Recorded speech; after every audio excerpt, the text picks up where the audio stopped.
முதல் தேர்தலிலேயே 35% வாக்கு, முதல் தேர்தலிலேயே 1.25 கோடி வாக்கு, இதெல்லாம் சாதாரணமா பார்க்க முடியாத விஷயம். அது திமுக அதிமுக போன்ற இரண்டு பெரும் திராவிட கட்சிகளை 30 வருஷம் ஆண்ட கட்சி, 60 வருஷம் துவங்கின கட்சி, அவங்க எல்லாம் பின்னாடி இருக்கிறது ஒரு நாட்டு ஈஸிக்கு அது ஒரு பெரிய விஷயம் தான். Without anything. இப்போ விஜய் அவர்கள் ஒரு இடத்துல நல்ல ஒரு பெரும்பான்மை எல்லாமே வாங்கியிருக்காரு இல்லையா? விஜய் அவர்கள் தவற விட்ட இடம் எது சார் வாக்கு ரீதியா? வெற்றி பெற்று விட்ட பிறகு தவறை பத்தி சொல்ல முடியாதுல்ல. நம்ம வெற்றி பெறுவதற்கு தானே எல்லாருமே ட்ரை பண்ணிருக்காங்க. ஒரு கூட்டணி இருந்தா நான் ஏற்கனவே சொன்னது போல இன்னமும் ஒரு வெற்றி கிடைச்சிருக்கலாம், பெரிய தோல்வியா மாறி இருக்கலாம். அவர் கடைசியில காங்கிரஸ் கூட சேர்ந்ததாங்க தப்பா போச்சு. காங்கிரஸ் கட்சி தான் இலங்கை பிரச்சனை காரணம், காங்கிரஸ் கட்சி தான் ஃபிஷர்மேன் பிரச்சனை காரணம், காங்கிரஸ் கட்சி தான் காவிரி பிரச்சனை காரணம், காங்கிரஸ் கட்சி தான் கச்சத்தீவை விட்டுச்சு, காங்கிரஸ் கட்சி தான் 10 பிரச்சனை காரணம், ஒரு 10 ஓட்டு வெளியே போயிருக்கலாம். இல்ல காங்கிரஸ் ஒன்னு சேர்ந்தாங்கப்பா, அப்போ ஃபார்மிடபிள் அலையன்ஸ் தான், இது ஜெயிக்கிறதுக்கான வாய்ப்பு இருக்கு, 10 ஓட்டு குடிச்சு 180 சீட் கிடைச்சிருக்கலாம். இன்னைக்கு பெரும்பான்மைக்கு ஒரு 10 சீட் கம்மியா இருக்கு நிலைமையில. சோ இஃப்ஸ் அண்ட் பட்ஸ் வச்சு நம்ம பேச முடியாது. ஒரு கூட்டணியை அமைச்சிருந்திருக்கலாம் அப்படின்னு பேச முடியும். ஆனா யாரோட அப்படிங்கிற ஒரு கேள்வி வருதுல, அது இன்னமும் அதிகமான தொகுதிகளை பிரச்சாரம் பண்ணிருக்கலாம்,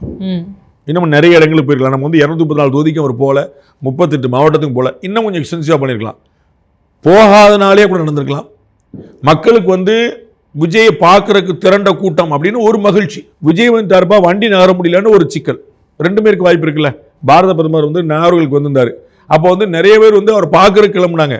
நிறைய பேர் பொழப்ப பார்க்க முடியல. போலீஸ்காரங்க கடையெல்லாம் அடைச்சிருங்கன்னு சொல்லிட்டாங்க.